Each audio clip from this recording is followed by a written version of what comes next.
ಎಲ್ರು ಏನ್ ಅನ್ಕೊಂಡ್ಬಿಟ್ಟಿದ್ದಾರೆ ಅಂತಂದ್ರೆ ಇವ್ರೇ ನನಗೆ ಹೇಳಿ ವಿಡಿಯೋ ಮಾಡ್ಸಿದಾರೆ ಅಂತ.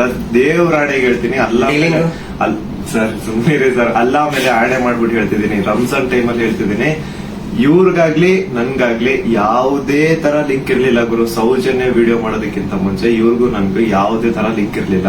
ಸೌಜನ್ಯ ವಿಡಿಯೋ ಯಾವಾಗ 1 ಮಿಲಿಯನ್ ಕ್ರಾಸ್ ಮಾಡ್ತೋ ನನ್ನ ಕೈ ಕಾಲ್ ನಡಗಕ್ ಸ್ಟಾರ್ಟ್ ಆಗ್ಬಿಡ್ತು. ಯಾಕಂತಂದ್ರೆ ಡೆತ್ ಕಾಲ್ಸ್ ಬರ್ತಾನೆ ಇದಾವೆ.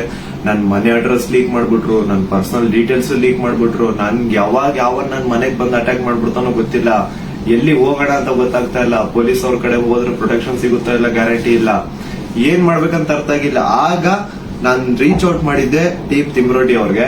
ಸರ್ ನನ್ಗೆ ಈ ತರ ಆಗ್ತಿದೆ, ಪ್ಲೀಸ್ ನಿಮ್ ಕಡೆಯಿಂದ ಸಪೋರ್ಟ್ ಬೇಕು, ನಂಗೆ ಸಪೋರ್ಟ್ ಮಾಡಿ ಅಂತ ಕೇಳಿದ ತಕ್ಷಣ ಇಮ್ಮಿಡಿಯೇಟ್ಲಿ ಅವ್ರು ನನ್ನ ನಂಬರ್ನ ತಗೊಂಡು ನನಗೆ ಕಾಲ್ ಮಾಡಿ ನಿಮ್ ಜೊತೆಗೆ ನಾವ್ ಇದೀವಿ ಅಂತ ಧೈರ್ಯ ಕೊಟ್ರು. ಅಂಡ್ ಅರೌಂಡ್ ನನ್ ಮೇಲೆ ಪೊಲೀಸ್ ನೋಟಿಸ್ ಆಗಿದ್ರು ಸ್ಟಿಲ್ ಇವರೇ ನನ್ಗೊಬ್ಬ ಅಡ್ವೊಕೇಟ್ ನ ಹುಡುಕಿ ನಾವು ನಿಮ್ ಜೊತೆಗಿದೀವಿ, ನೀವ್ ತಲೆನೇ ಕೆಡ್ಸ್ಕೋಬೇಡಿ ಅಂತ. ಈಗ ನೋಡಿ ಅರೌಂಡ್ ಮಿಡ್ ನೈಟ್ 1:00 ಆಗ್ತಿದೆ, ಅಡ್ವೊಕೇಟ್ ಅವ್ರ ಆಫೀಸಲ್ಲಿ ಕೂತಿದೀವಿ.